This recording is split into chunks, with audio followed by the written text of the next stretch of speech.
नमस्कार। आज right angle में हम हमारा प्रधानमंत्री जो नरेंद्र मोदी जी अभी विदेश यात्रा पर जो कर रहे हैं, जो गश्त में हैं, उसके बारे में थोड़ा सा चर्चा करेंगे। मेरा ख्याल में आप लोग मोदी जी का आज सिडनी में जो पब्लिक का भाषण हुआ, ऑस्ट्रेलिया का प्रधानमंत्री भी उनके साथ में थे, आप लोग सब देखे होंगे। एंड ये एक अद्भुतपूर्व संबोधन प्रधानमंत्री जी का था। तो वो क्या बोले उसके बारे में हम आप लोगों का समय लेना नहीं पसंद करेंगे। मैं जो आपका ध्यान आकर्षण करना चाहता हूँ वो है अभी जो भारत का जो छवि अंतर्राष्ट्र में, विदेश में, कि रेस्ट ऑफ द वर्ल्ड में, ये पिछले 9 साल में प्रधानमंत्री मोदी जी का नेतृत्व में जो जगह पर पहुंचा है और पहुंची है, इसका तात्पर्य क्या है? I think what exactly it means to be an Indian today and how the rest of the world is looking at India today. I think that is the point that I'd like to elaborate on. आप जानते हैं कि जब हमारा देश स्वाधीन हुआ, हम इंडिपेंडेंट भारत का और इंडिपेंडेंट इंडिया का बात कर रहे हैं, तब ऑब्वियसली बहुत दिग्गज हमारा नेता लोग सब थे। गांधी जी थे, नेहरू जी थे। तो वो एक फैक्टर डेफिनेटली एक इम्पोर्टेंट रोल प्ले किया, पर्टिकुलरली जैसे हमारा नॉन वायलेंस, दो एग्जैक्टली वो सच नहीं है, बट एक पब्लिक परसेप्शन है कि इंडिया का जो स्वाधीनता प्राप्त हुआ वो अहिंसा रास्ता में हुआ। There was no violence involve in it, which as I said is not technically correct, but then एक परसेप्शन रहा है। एंड जो Gandhi undoubtedly was a global figure, so was also Nehru. तो उन्हीं के पर चलता था कि ये एक बड़ा देश है, ये है। But in concrete terms, India being a global factor, unfortunately वो इतना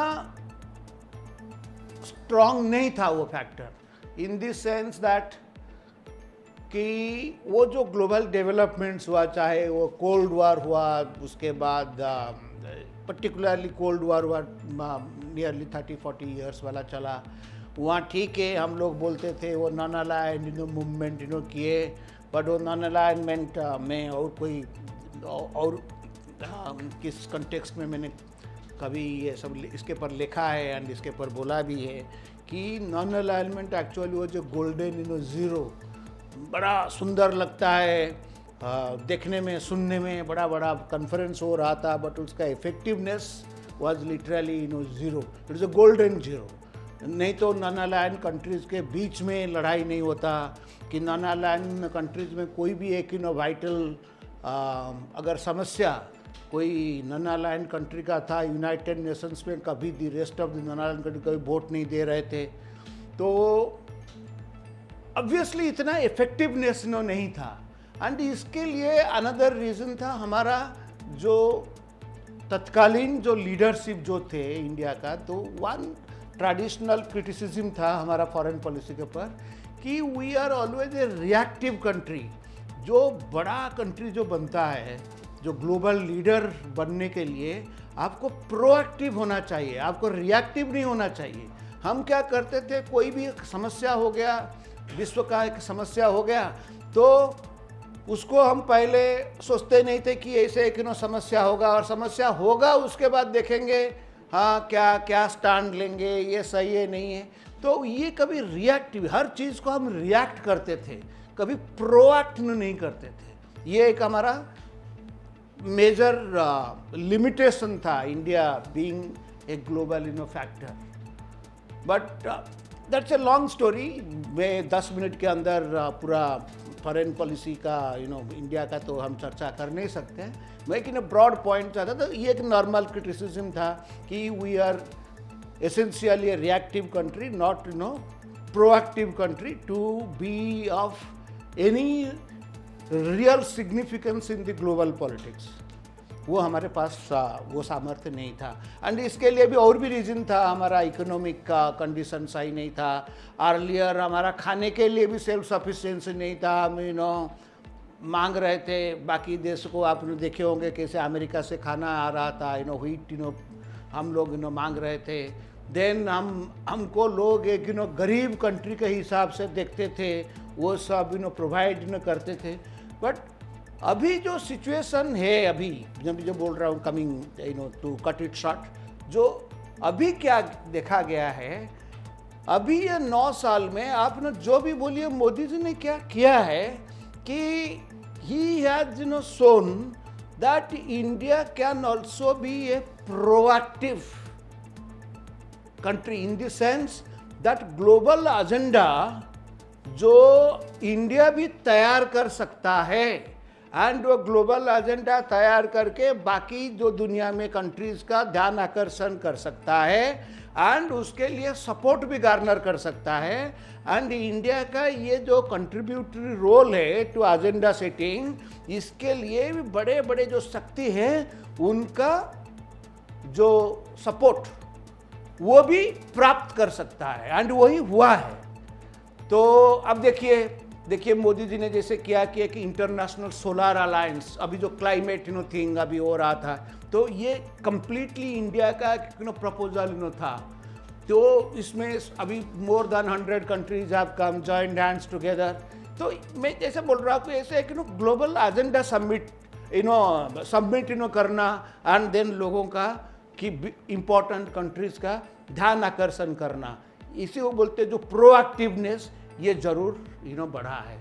एंड दूसरा चीज़ में आप देखिए कि अभी that concept of Indo Pacific जो हुआ, अब देखिए India always wanted to be a major play in this Pacific Indian Ocean वाला, तो उसका नाम इंडो पैसिफिक हुआ। तब आपका ये अमेरिका का प्रेसिडेंट जो थे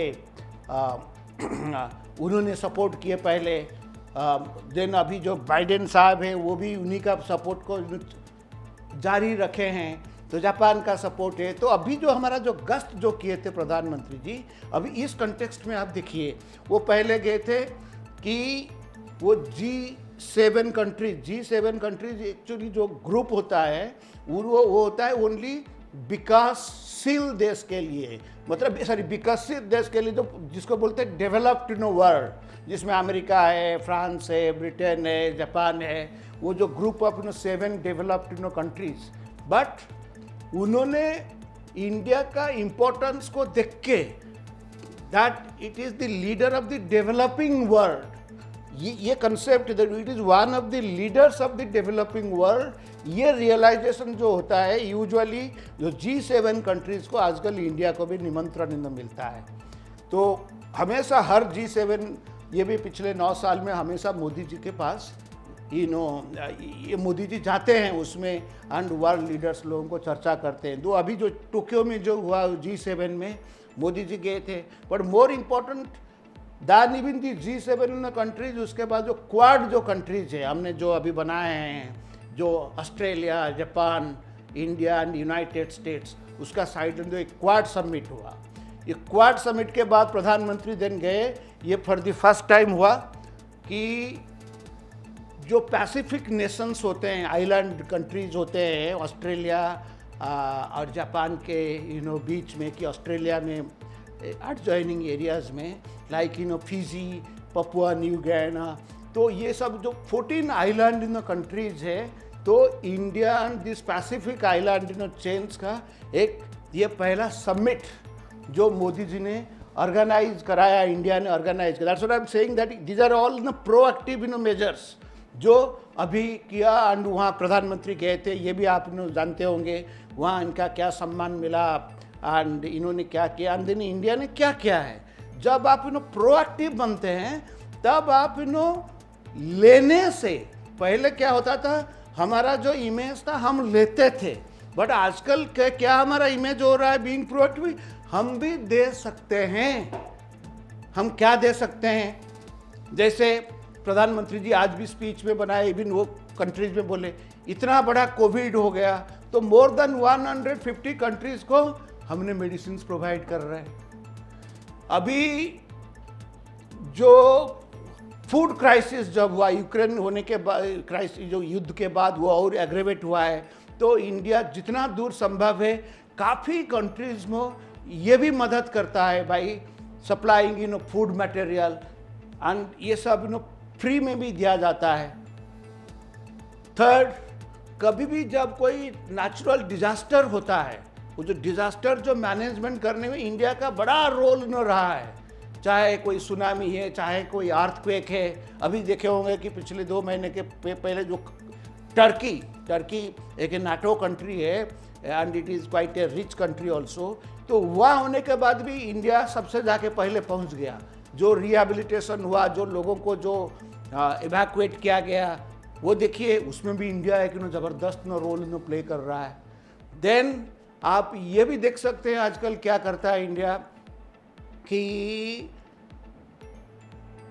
जो ट्रबल प्रोन, जहाँ सब सिविल वार होता है काफ़ी कंट्रीज में, एक तो नेचुरल डिजास्टर, सेकेंड जो सिविल वार में जब लोग फंस जाते हैं, चाहे हमारा भारतीय लोग हैं काफ़ी, इवन भारत का पड़ोसी तड़ोसी, वो भी लोगों को हम एवैक्यूएट करते हैं। अभी जो सूडान से अभी हुआ, पिछले 1 महीने के पहले जो भी तो सूडान से हुआ है, बिफोर दैट हमने वो जो गल्फ कंट्रीज से किए थे, देन हमने अफ्रीका से कर रहे हैं। तो इसमें भी एक ज़बरदस्त रोल अभी इंडिया प्ले कर रहा है। तो instead of being a receiver, now India has not only become a proactive country, it is also providing help, the concrete help. That means now क्या होता है, ऐसे करने में आपका एक जो नजरिया जो इंडिया के बारे में जो नजरिया, that India can be a reliable friend. Most important this thing, reliable मतलब जिसके पर आप भरोसा कर सकते हैं। तो इंडिया एक कंट्रीज है कि जिसको आप देखिए, जैसे मोदी लोग बोलते हैं, आज मोदी जी ने मेरा ख्याल में इसने ऑस्ट्रेलिया में बोला, आपका जब अच्छा टाइम होता है, सुख में तो आपका बहुत दोस्त मिलते हैं, बट जब दुख होता है, जब क्राइसिस सिचुएशन में कौन आपका मदद करता है, वो होता है रियल दोस्ती। एंड मोदी जी का इस जो लास्ट 9 साल का रूल में भारत ने ये दोस्ती काफ़ी जगह पर दुनिया में निभाया एंड दिखाया कि भारत में को आप एक दोस्त के हिसाब पे इससे पर आस्था रख सकते हो। That is that reliability factor. तो इसीलिए द मेन पॉइंट जो आपका जो पैसिफिक जो समिट हुआ, इसमें एक वो जो पैसिफिक 14 वाला जो उसमें क्या डिसाइड किया गया, आप देखिए वो भी बड़ा इंपॉर्टेंट बात है कि इंडिया जाके वहाँ हॉस्पिटल वो कंट्रीज़ में बनाएगा। इंडिया वहाँ का जो टैलेंटेड यूथ है उनको स्कॉलरशिप देगा, उनको इंडिया ला के उनको ट्रेंड करेगा क्वालिटी दिस थिंग। वहाँ ड्रिंकिंग वाटर इंफ्रास्ट्रक्चर बनाएगा। तो ये सब जो चीज़ है, that India being a provider, तो इसीलिए वहाँ क्या बोलते हैं कि ये जो दक्षिण मतलब साउथ का India now is being portrayed as the leader of the south. उसने जो बोले हैं कल जो आइलैंड वाला कंट्री, मेरे को ये सबसे बड़ा इम्पोर्टेंट लगता है कि ये जो टर्म जो लोगों ने अभी मोदी जी को के लिए यूज किए हैं इस पर्टिकुलर ट्रिप में, वो मेरे लिए सबसे बड़ा महत्वपूर्ण है कि India now is being seen to be the leader of the south. South दक्षिण मतलब अभी मैं जब ये कोई ये वाला उत्तर दक्षिण पूर्व पश्चिम वाला नहीं कि हमारा, वो जो दक्षिण जो होता है इन इकोनॉमिक टर्म्स बोलते हैं, आप जानते हैं कि एक साइड में अभी आपका जो रहे हैं विकसित देश जिसको बोलते हैं developed world, and another side में रहे हैं developing world, like India is a developing, even China भी बोलता है कि वो भी एक डेवलपिंग वर्ल्ड का पार्ट है। वो जो डेवलपिंग वर्ल्ड का जो है विकासशील जो देश है, वो अभी दुनिया बोलता है कि इंडिया उसका नेता है। ये सबसे बड़ा महत्वपूर्ण चीज जो अभी प्रधानमंत्री का ये जो गश्त चल रहा है इसका सिग्निफिकेंट रिजल्ट है। अब देखिए ये जो लीडरशिप रोल काफी कंट्रीज चाइना को देने के लिए तैयार नहीं है, चाइना को ओपनली नहीं बोलते हैं कि now the leader of the south, whereas India को अभी ओपनली बोलते हैं कि India now is the leader of the south. China को क्यों नहीं कर रहे हैं? बिकॉज मैंने बोला ना दैट रिलायबिलिटी फैक्टर, दैट ये हमको कुछ दे सकता है, हमसे कुछ न लेगा नहीं, हमको एक्सप्लॉइट नहीं करता है। जैसे हर स्पीच में, इवन टोक्यो में भी प्रधानमंत्री जी ने बोले कि इंडिया क्या चाहता है कि world is a family, we want peace, we want rule based order, we want a inclusive world order. मतलब ये सबका है, जितने लोगों को है आप इंक्लूड कर सकते हो एंड पीसफुली आप आपका डिफरेंसेस करते हो, आप किसी पर जो रूल बेस्ड ऑर्डर, ऐसे नहीं कि आप धमकी दे के जैसे चाइना करता है, सीमा विवाद ताइवान में हुआ कि साउथ चाइना सी में हुआ, जैसे हमारा इंडिया के साथ भी जो चल रहा है हमारा लद्दाख के पर, ये जो रूल बेस्ड ऑर्डर ये चाइना कभी कर नहीं पा रहा है। एंड जो अग्रेसिव उसका जो डिजाइन है कि change the Chinese rules, global rules in favour of China, dictate करेगा क्या होना चाहिए, आई एम माई वे नहीं तो हाईवे, ये वाला जो छवि है, इसलिए दुनिया का कंट्रीज ने चाइना को साउथ का नेता स्वीकार करने के लिए हेजिटेट करते हैं, वेयरएज इंडिया को अभी दक्षिण का the leader of the south openly acknowledge करते हैं। ये है हमारा बहुत बड़ा, मेरा ख्याल में एक प्राप्ति है as per as our global image is concern. Indian passport holder के लिए इंडियन पासपोर्ट का जो वैल्यू था सपोज 2014 में एंड 2023 में, उसमें आकाश पाताल का फर्क है। तो we all Indians should be proud of this achievement that our country is being recognized for its contribution, for its capacity to provide, to deliver something towards the global development and global peace. धन्यवाद, नमस्कार।